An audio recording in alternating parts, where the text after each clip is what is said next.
Hello, Beardo Bloggins here.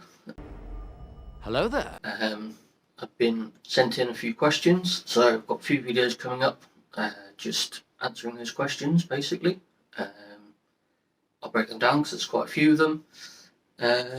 So yeah, here's the first one. The question is, what is a challenge you faced as a child you wished you had brackets more support with? Um, this was quite an interesting question because the more I thought about it, the more I kind of thought, did I really have any support as a child or in school or anything like that? Um, Autism was kind of like the new thing to be diagnosed with. Um, so there wasn't really anything in place when I was growing up. Not sure that there still is. I mean, in school, there wasn't anything geared towards autistic people or neurodivergent people.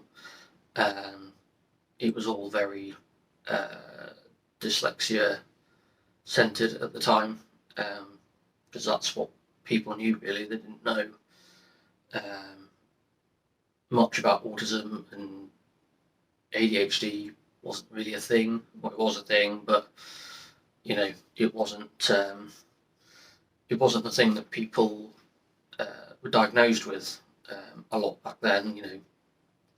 I think when I was diagnosed in 2003, there was a big autism diagnosis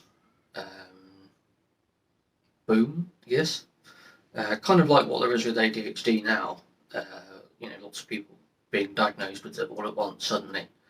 Um, so, yeah, there kind of wasn't really that much help for autistic people and autistic children. Um, I just was shoved in, extra English classes because that's what the dyslexic people got. Um, and that was just not what I needed in school. Um, so you know, um, never really got dealt with because it just felt like they shoved me aside and out of sight, out of mind, kind of thing. Um, yeah, so I guess another thing I would have liked support with was kind of verbalizing what I'm thinking and verbalizing my emotions, um, because that's something I still do struggle with, I guess. Um, the stereotype is that autistic people don't express emotion or don't have emotions, which isn't true. Um, and I feel like having someone to be like a soundboard or just to listen to me would have been good, and help me express what I'm feeling so that I can process it and um, yeah, process it basically, um, and to sort of help me be able to put words to what I'm feeling, and then being able to communicate those feelings to other people would probably have been quite a useful thing to have. Um, I kind of felt growing up that my problems were too big for other people, and I shouldn't burden other people with them. I kind of felt like whether or not I was you know taught this, or if I learned it subconsciously, I felt like you know I wasn't supposed to burden my problems on other people. Um, and I kind of felt even if I did, you know, would people be able to help me? Would they understand what I was trying to explain or whatever? So something, I don't know, something along those lines probably would have helped. Um, and yeah, so opening up about myself probably could have done um, with a bit of support, and learning to learning to be myself, and to sort of be encouraged to be who I was rather than trying to fit in with being neurotypical. Because I think that's what a lot of autistic people struggle with is, they've had to suppress who they are in order to fit in,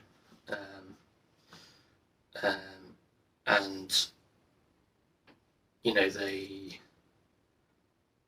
then kind of they feel like they lost sight of who they are because they feel like they've had to become this other person so that neurotypical people feel a bit more comfortable around them. So yeah, one of those things. It's hard to answer properly because I would have loved any kind of support, from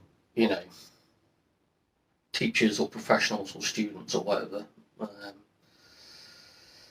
It's yeah, and then being in peer support groups with other autistic people might have helped because then you're with people who know what you're going through or have an idea of what you're going through, and they may have come across something to help them or to support them that they can then pass on to other people.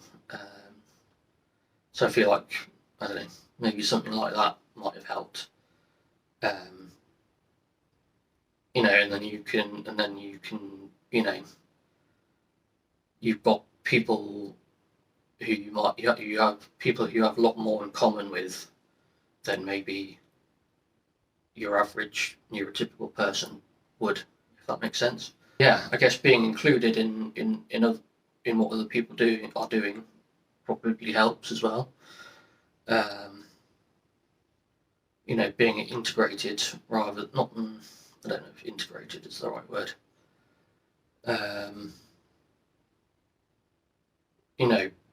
Being allowed to be yourself alongside neurotypical people is probably, you don't want to be absorbed into being a neurotypical person because you still want to be able to, be yourself around people and not feel judged for it or anything like that. So I just guess being reassured and having who you are, being validated because you are valid and important and stuff like that. So yeah, those probably the things that I would kind of wish I had when I was younger, or now even. I just feel like I had to create this mask so that people don't see who I am underneath and see what I struggle with, and that's probably why a lot of people, when I tell people that I'm autistic, they probably go, you don't come across as autistic or whatever, because I've learned to cover it up, basically. But yeah, anyway, that's a whole other story, I suspect. But yeah, I think that answers that question. Yeah. So yeah, if I think of anything else, I might do another video. I don't know, we'll see. But anyway, see you in the next one.